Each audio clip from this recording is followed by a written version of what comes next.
नमस्कार। आज हम बात करेंगे गीता के 13वें अध्याय के श्लोक क्रमांक 8, 9, 10, 11 एवं 12 के बारे में। अमानित्व मदम्भित्व महिंसा क्षान्तिरार्जवम् आचार्योपासनं शौचम स्थैर्यमात्मविनिग्रह इंद्रियार्थेषु वैराग्यमनहंकार एव च जन्म मृत्यु जरा व्याधि दुख दोषानुदर्शनम् असक्तिरनभिष्वङ्गः पुत्रदार गृहादिषु नित्यं च समचित्तत्वमिष्टानिष्टोपपत्तिषु मयि चानन्ययोगेन भक्तिर्व्यभिचारिणी विविक्त देश सेवित्व मरतिर्जन संसदि अध्यात्म ज्ञानित्यत्वं तत्वज्ञानार्थ दर्शनम् एतज्ज्ञानमिति प्रोक्तं ज्ञानं यदतोऽन्यथा विनम्रता दंभहीनता अहिंसा सहिष्णुता सरलता प्रामाणिक गुरु के पास जाना पवित्रता स्थिरता आत्मसंयम इंद्रिय तृप्ति के विषयों का परित्याग अहंकार का अभाव जन्म मृत्यु वृद्धावस्था तथा रोग के दोषों की अनुभूति वैराग्य संतान स्त्री घर तथा अन्य वस्तुओं की ममता से मुक्ति अच्छी तथा बुरी घटनाओं के प्रति संभाव मेरे प्रति निरंतर अनन्य भक्ति एकांत स्थान में रहने की इच्छा जन समूह से विलगाव आत्म साक्षात्कार की महत्ता को स्वीकारना तथा परम सत्य की दार्शनिक खोज इन सब को मैं ज्ञान घोषित करता हूँ और इनके अतिरिक्त जो भी है वह सब अज्ञान है। तात्पर्य: कभी कभी अल्पज्ञ लोग ज्ञान की इस प्रक्रिया को कार्य क्षेत्र की अंतःक्रिया के रूप में मानने की भूल करते हैं, लेकिन वास्तव में यही असली ज्ञान की प्रक्रिया है।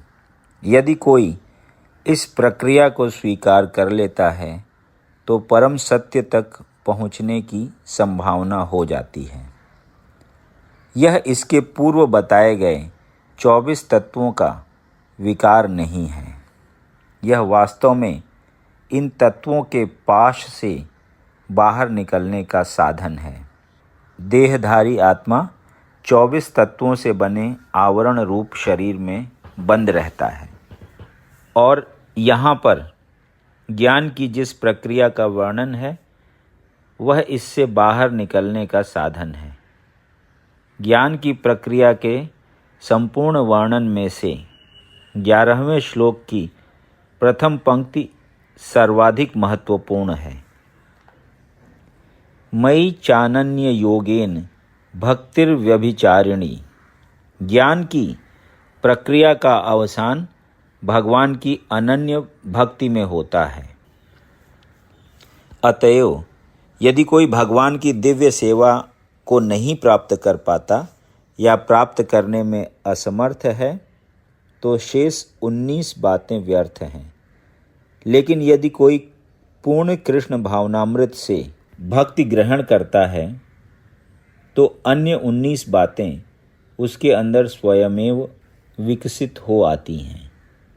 जैसा कि श्रीमद् भागवत में 5.18.12 में कहा गया है, यस्यास्ति भक्तिर्भगवत्य किंचना सर्वैर्गुणैस्तत्र समासते सुराः। जिसने भक्ति की अवस्था प्राप्त कर ली है उसमें ज्ञान के सारे गुण विकसित हो जाते हैं, जैसा कि 8वें श्लोक में उल्लेख हुआ है। गुरु ग्रहण करने का सिद्धांत अनिवार्य है। यहाँ तक कि जो भक्ति स्वीकार करते हैं उनके लिए भी यह अत्यावश्यक है। आध्यात्मिक जीवन का शुभारंभ तभी होता है जब प्रामाणिक गुरु ग्रहण किया जाए। भगवान श्री कृष्ण यहाँ पर स्पष्ट कहते हैं कि ज्ञान की यह प्रक्रिया ही वास्तविक मार्ग है। इससे परे जो भी विचार किया जाता है व्यर्थ होता है। यहाँ पर ज्ञान की जो रूपरेखा प्रस्तुत की गई है उसका निम्नलिखित प्रकार से विश्लेषण किया जा सकता है। विनम्रता, अमानित्व का अर्थ है कि मनुष्य को अन्यों द्वारा सम्मान पाने के लिए इच्छुक नहीं रहना चाहिए। हम देहात्म बुद्धि के कारण अन्यों से सम्मान पाने के भूखे रहते हैं, लेकिन पूर्ण ज्ञान से युक्त व्यक्ति की दृष्टि में जो यह जानता है कि वह शरीर नहीं है, इस शरीर से संबद्ध कोई भी वस्तु, सम्मान या अपमान व्यर्थ होता है। इस भौतिक छल के पीछे पीछे दौड़ने से कोई लाभ नहीं है। लोग अपने धर्म में प्रसिद्धि चाहते हैं, अतएव यह देखा गया है कि कोई व्यक्ति धर्म के सिद्धांतों को जाने बिना ही ऐसे समुदाय में सम्मिलित हो जाता है जो वास्तव में धार्मिक सिद्धांतों का पालन नहीं करता, और इस तरह वह धार्मिक गुरु के रूप में अपना प्रचार करना चाहता है। जहाँ तक आध्यात्मिक ज्ञान में वास्तविक प्रगति की बात है, मनुष्य को चाहिए कि वह अपनी परीक्षा करे कि वह कहाँ तक उन्नति कर रहा है। वह इन बातों के द्वारा अपनी परीक्षा कर सकता है। अहिंसा का सामान्य अर्थ वध न करना या शरीर को नष्ट न करना लिया जाता है, लेकिन अहिंसा का वास्तविक अर्थ है अन्यों को विपत्ति में न डालना। देहात्म बुद्धि के कारण सामान्य लोग अज्ञान द्वारा ग्रस्त रहते हैं और निरंतर भौतिक कष्ट भोगते रहते हैं। अतएव जब तक कोई लोगों को आध्यात्मिक ज्ञान की ओर ऊपर नहीं उठाता, तब तक वह हिंसा करता रहता होता है। व्यक्ति को लोगों में वास्तविक ज्ञान वितरित करने का भरसक प्रयास करना चाहिए, जिससे वे प्रबुद्ध हों और इस भव बंधन से छूट सकें। यही अहिंसा है। सहिष्णुता, शांति का अर्थ है कि मनुष्य अन्यों द्वारा किए गए अपमान तथा तिरस्कार को सहे। जो आध्यात्मिक ज्ञान की उन्नति करने में लगा रहता है, उसे अन्यों के तिरस्कार तथा अपमान सहने पड़ते हैं। ऐसा इसलिए होता है क्योंकि यह भौतिक स्वभाव है। यहाँ तक कि बालक प्रहलाद को भी, जो 5 वर्ष के थे और जो आध्यात्मिक ज्ञान के अनुशीलन में लगे थे, संकट का सामना करना पड़ा था जब उनका पिता उनकी भक्ति का विरोधी बन गया।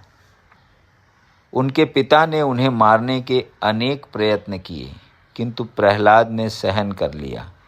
अतएव आध्यात्मिक ज्ञान की उन्नति करते हुए अनेक अवरोध आ सकते हैं, लेकिन हमें सहिष्णु बनकर संकल्प पूर्वक प्रगति करते रहना चाहिए।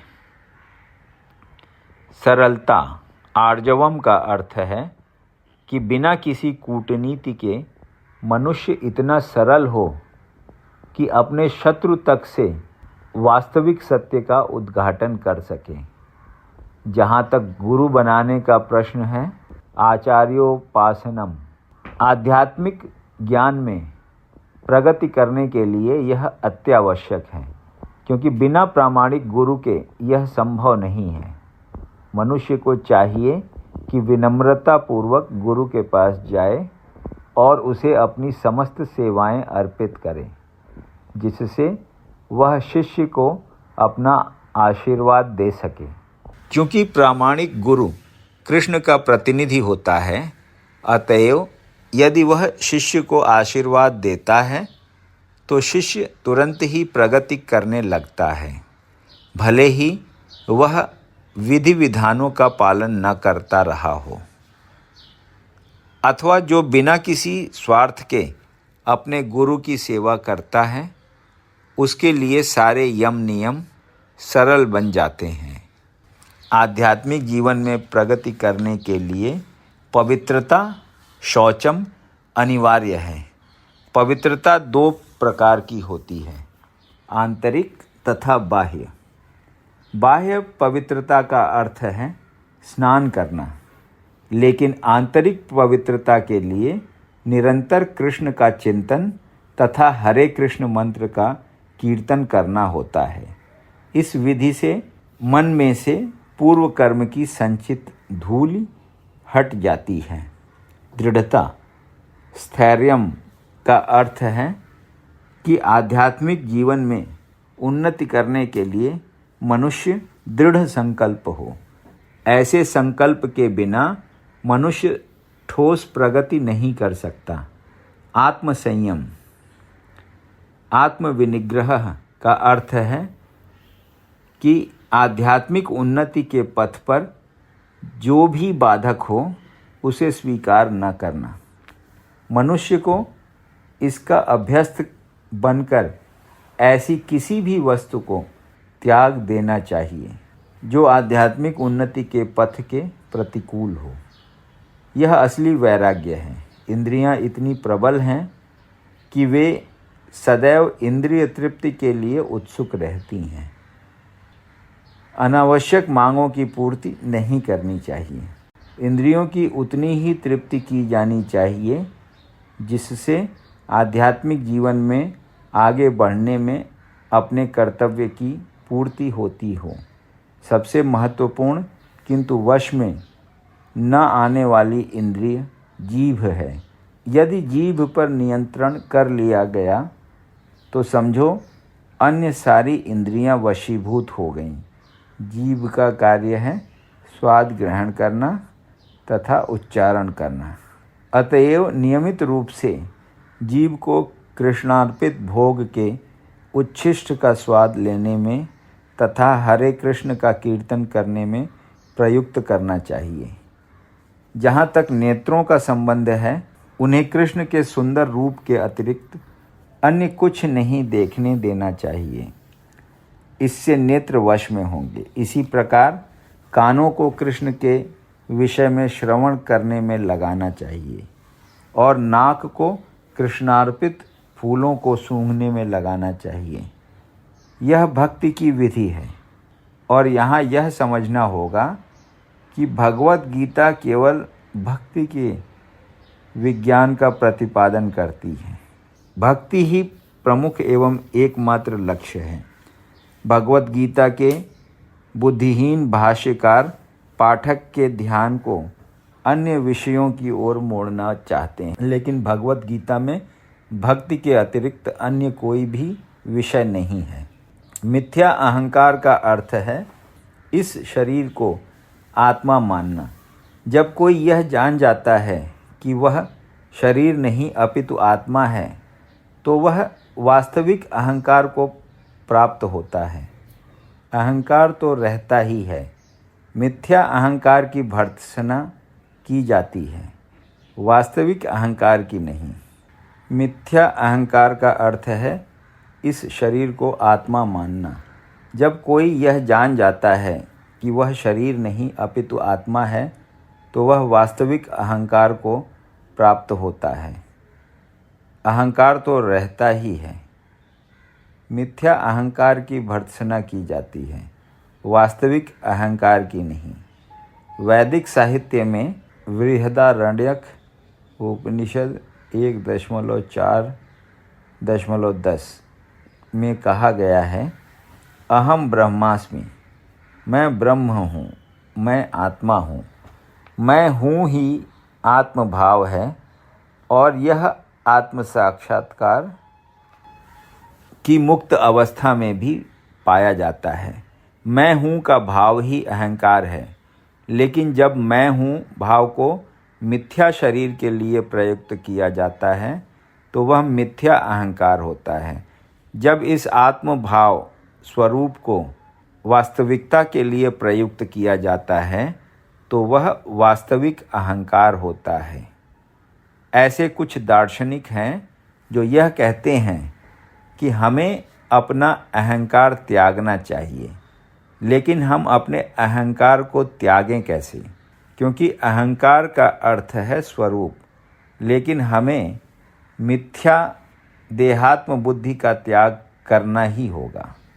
जन्म, मृत्यु, जरा तथा व्याधि को स्वीकार करने के कष्ट को समझना चाहिए।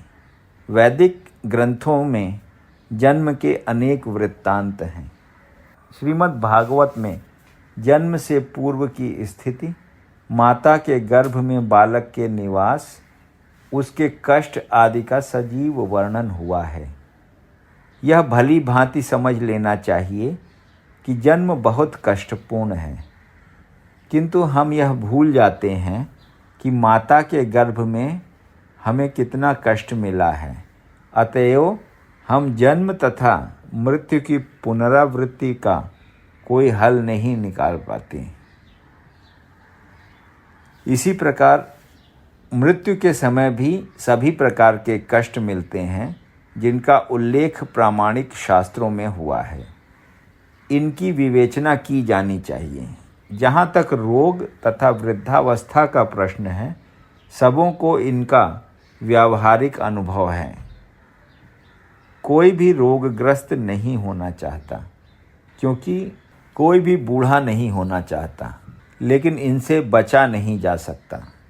जब तक हम जन्म, मृत्यु, जरा तथा व्याधि के दुखों को देखते हुए इस भौतिक जीवन के प्रति निराशावादी दृष्टिकोण नहीं बना पाते, तब तक आध्यात्मिक जीवन में प्रगति करने के लिए कोई प्रोत्साहन नहीं रह जाता। जहाँ तक संतान, पत्नी तथा घर के विरक्ति की बात है, इसका अर्थ यह नहीं कि इनके लिए कोई भावना ही न हो। ये सब स्नेह की प्राकृतिक वस्तुएं हैं, लेकिन जब ये आध्यात्मिक उन्नति में अनुकूल न हो तो इनके प्रति आसक्त नहीं होना चाहिए। घर को सुखमय बनाने की सर्वोत्तम विधि कृष्ण भावनामृत है। यदि कोई कृष्ण भावनामृत से पूर्ण रहे तो वह अपने घर को अत्यंत सुखमय बना सकता है, क्योंकि कृष्ण भावनामृत की विधि अत्यंत सरल है। इसमें केवल हरे कृष्ण कृष्ण कृष्ण हरे हरे, हरे राम राम राम हरे हरे का कीर्तन करना होता है। कृष्णार्पित भोग का उच्छिष्ट ग्रहण करना होता है।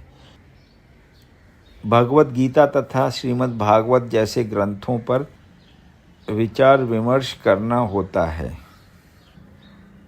और अर्चा विग्रह की पूजा करनी होती है। इन चारों बातों से मनुष्य सुखी होता है। इन चारों बातों से मनुष्य सुखी होगा। मनुष्य को चाहिए कि अपने परिवार के सदस्यों को ऐसी शिक्षा दे। परिवार के सदस्य प्रतिदिन प्रातः तथा सायंकाल बैठकर साथ साथ हरे कृष्ण मंत्र का कीर्तन करें। यदि कोई इन चारों सिद्धांतों का पालन करते हुए अपने पारिवारिक जीवन को कृष्ण भावनामृत विकसित करने में ढाल सके तो पारिवारिक जीवन को त्याग कर विरक्त जीवन बिताने की आवश्यकता नहीं होगी। लेकिन यदि यह आध्यात्मिक प्रगति करने के लिए अनुकूल न रहे तो पारिवारिक जीवन का परित्याग कर देना चाहिए। मनुष्य को चाहिए कि कृष्ण के साक्षात्कार करने या उनकी सेवा करने के लिए सर्वस्व न्यौछावर कर दे, जिस प्रकार से अर्जुन ने किया था। अर्जुन अपने परिजनों को मारना नहीं चाह रहा था, किंतु जब वह समझ गया कि ये परिजन कृष्ण साक्षात्कार में बाधक हो रहे हैं तो उसने कृष्ण के आदेश को स्वीकार किया। वह उनसे लड़ा और उसने उनको मार डाला। इन सब विषयों में मनुष्य को पारिवारिक जीवन के सुख दुख से विरक्त रहना चाहिए, क्योंकि इस संसार में कोई कभी भी न तो पूर्ण सुखी रह सकता है न दुखी। सुख दुख भौतिक जीवन को दूषित करने वाले हैं। मनुष्य को चाहिए कि इन्हें सहना सीखे, जैसा कि भगवत गीता में उपदेश दिया गया है। कोई कभी भी सुख दुख के आने जाने पर प्रतिबंध नहीं लगा सकता। अतः मनुष्य को चाहिए कि भौतिकवादी जीवन शैली से अपने को विलग कर ले और दोनों ही दशाओं में संभाव बनाए रहे। सामान्यतया जब हमें इच्छित वस्तु मिल जाती है तो हम अत्यंत प्रसन्न होते हैं, और जब अनिच्छित घटना घटती है तो हम दुखी होते हैं। लेकिन यदि हम वास्तविक आध्यात्मिक स्थिति को प्राप्त हों तो ये बातें हमें विचलित नहीं कर पाएंगी। इस स्थिति तक पहुंचने के लिए हमें अटूट भक्ति का अभ्यास करना होता है। विपथ हुए बिना कृष्ण भक्ति का अर्थ होता है भक्ति की नव विधियों, कीर्तन, श्रवण, पूजन आदि में प्रवृत्त होना, जैसा 9वें अध्याय के अंतिम श्लोक में वर्णन हुआ है। इस विधि का अनुसरण करना चाहिए। यह स्वाभाविक है कि आध्यात्मिक जीवन शैली का अभ्यस्त हो जाने पर मनुष्य भौतिकवादी लोगों से मिलना नहीं चाहेगा। इससे उसे हानि पहुंच सकती है। मनुष्य को चाहिए कि वह यह परीक्षा करके देख ले कि वह अवांछित संगति के बिना एकांतवास करने में कहाँ तक सक्षम है। यह स्वाभाविक ही है कि भक्त में व्यर्थ के खेलकूद या सिनेमा जाने या किसी सामाजिक उत्सव में सम्मिलित होने की कोई रुचि नहीं होती, क्योंकि वह यह जानता है कि यह समय को व्यर्थ गंवाना है। कुछ शोध छात्र तथा दार्शनिक ऐसे हैं जो काम वासनापूर्ण जीवन या अन्य विषय का अध्ययन करते हैं, लेकिन भगवत गीता के अनुसार ऐसा शोध कार्य तथा दार्शनिक चिंतन निरर्थक है। यह एक प्रकार से व्यर्थ होता है। भगवत गीता के अनुसार मनुष्य को चाहिए कि अपने दार्शनिक विवेक से वह आत्मा की प्रकृति के विषय में शोध करे। उसे चाहिए कि वह अपने आत्मा को समझने के लिए शोध करे। यहाँ पर इसी की संस्तुति की गई है।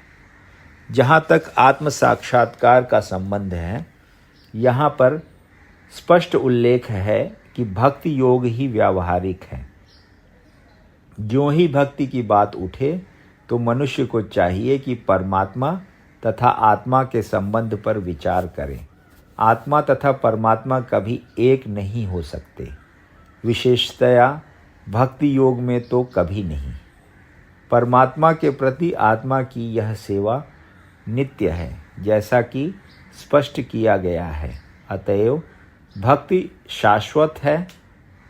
मनुष्य को इसी दार्शनिक धारणा में स्थित होना चाहिए।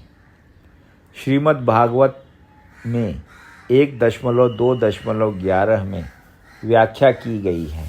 वदन्ति तत्त्वविदस्तत्त्वं यज्ज्ञानमध्ययम्। जो परम सत्य के वास्तविक ज्ञाता हैं वे जानते हैं कि आत्मा का साक्षात्कार 3 रूपों में किया जाता है: ब्रह्म, परमात्मा तथा भगवान। परम सत्य के साक्षात्कार में भगवान पराकाष्ठा होते हैं। अतएव मनुष्य को चाहिए कि भगवान को समझने के पद तक पहुँचे और भगवान की भक्ति में लग जाए। यही ज्ञान की पूर्णता है।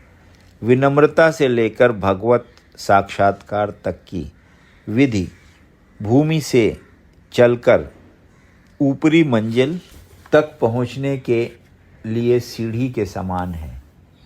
इस सीढ़ी में कुछ लोग ऐसे हैं जो अभी पहली सीढ़ी पर हैं, कुछ दूसरी पर तो कुछ तीसरी पर, किंतु जब तक मनुष्य ऊपरी मंजिल पर नहीं पहुंच जाता, जो कि कृष्ण का ज्ञान है, तब तक वह ज्ञान की निम्नतर अवस्था में ही रहता है।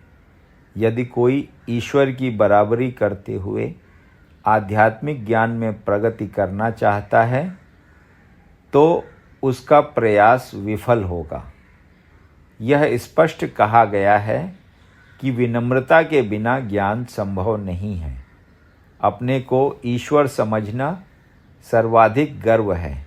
यद्यपि जीव सदैव प्रकृति के कठोर नियमों द्वारा ठुकराया जाता है, फिर भी वह अज्ञान के कारण सोचता है कि मैं ईश्वर हूँ। परमेश्वर के प्रति विद्रोह के कारण ही मनुष्य प्रकृति के अधीन हो जाता है। मनुष्य को इस सच्चाई को जानना तथा इससे विश्वस्त होना चाहिए।